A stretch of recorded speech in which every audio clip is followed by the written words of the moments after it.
فاتحہ میں رب نے ہمیں کیا کہہ کر پکارا ہے, کیا حکم دیا ہے. سورہ فاتحہ یہ وہ سورہ فاتحہ ہے جو ہر نماز کی ہر رکعت میں ہم پڑھتے ہیں, لیکن ہمیں نہیں پتا.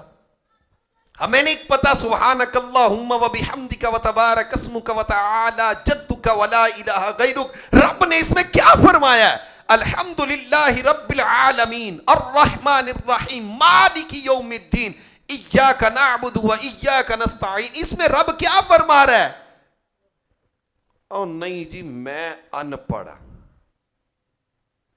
ان پڑھ جڑا ہوندا ہے وہ جدو رجسٹری کراندا ہے وہ دے واسطے کوئی ہے طریقہ کار کہ نہیں, انہیں سائن ہی کرنے پیندے نے بس. بولو اس کے لیے کوئی طریقہ ہے؟ بولو ہے اس کے لیے طریقہ؟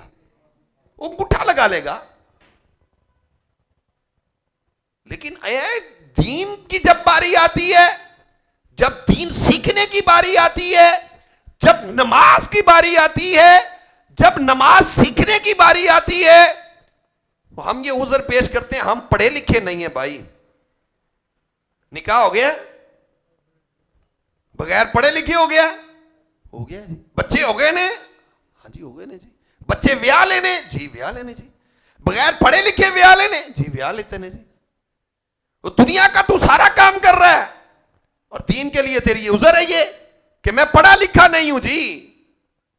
اور یہ تیری نہیں چلے گی بات, یہ نہیں چلے گی.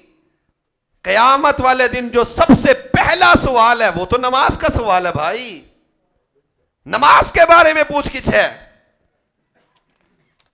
نیت بنتی ہو تو زور سے کہ انشاءاللہ ہم نماز سیکھیں گے انشاءاللہ.